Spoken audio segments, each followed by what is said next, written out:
Alright, so we have made it to Friday, and today for Friday for Social Studies, we are going to be going over what happened on September 11th in 2001.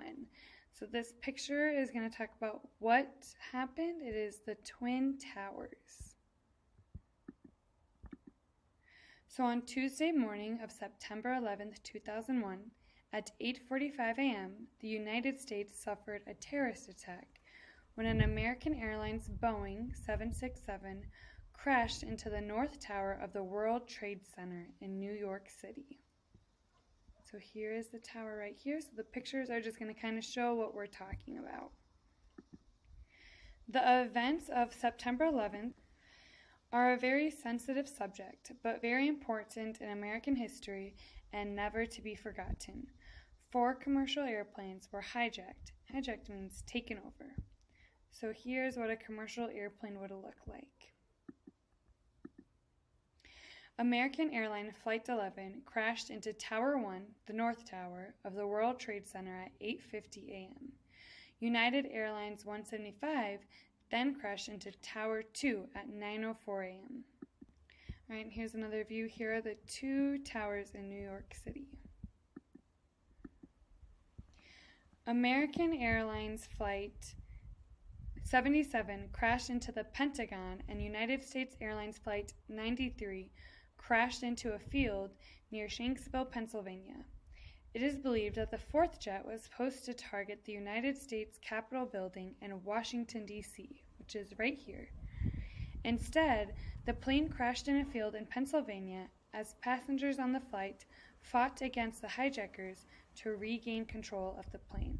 So the people on the flight knew what was going on and tried to take over from the hijackers. Tower 2 of the World Trade Center collapsed at about 10 a.m. At 10:30 a.m., Tower 1 also collapsed. The attacks resulted in the deaths of 2,977 people. The victims included 246 passengers and crew on the 4 airplanes, 2,606 in New York City, both in the towers and on the ground, and 125 individuals at the Pentagon.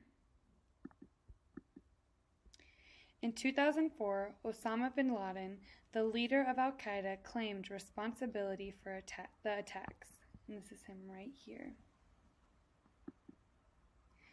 Cleanup of the World Trade Center site was completed in May 2002. The Pentagon was repaired within a year, and many memorials were constructed to remember 9/11. These include the National September 11th Memorial and Museum in New York City, the Pentagon Memorial, and the Flight 93 National Memorial in Pennsylvania. Next to the National Memorial, the 1,776 feet One World Trade Center was completed in 2013. So here are a few of the memorials to remember 9/11. Osama bin Laden was found in 2011, nearly 10 years after 9/11 attacks. In May 2011, after years at large, Osama bin Laden was killed in Pakistan by Navy SEALs from the United States. And this was where he was.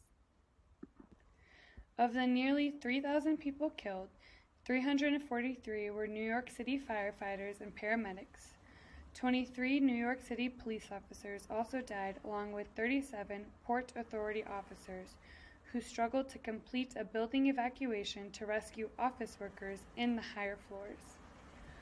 Only 6 people who were in the World Trade Center towers when they collapsed survived. Close to 10,000 other people were also treated for injuries, many of them severe. There were many fires ignited by 9/11. In fact, there were so many that it took New York firefighters 100 days to put them all out. The cost to clean up the 1.8 million tons of debris after 9/11 was around $750 million. So again, there were many fires ignited by 9/11. Oh, and here are some pictures of the fires. It's the same text, but here are some pictures. September 11th is now remembered as Patriot Day, in the United States. This is a national day of mourning to remember the victims of the terrorist attack. But we also remember the heroes of that day, which were the firefighters, the police officers, those helping to save people from the Twin Towers collapsing. So it's also a day that we can show how strong we are here by helping each other and remember how people risk their lives to help people in the Twin Towers. Alright, so for your homework assignment for today, it's just going to be a little worksheet on Edmodo posted about something new that you've learned about 9/11. Alright, thank you.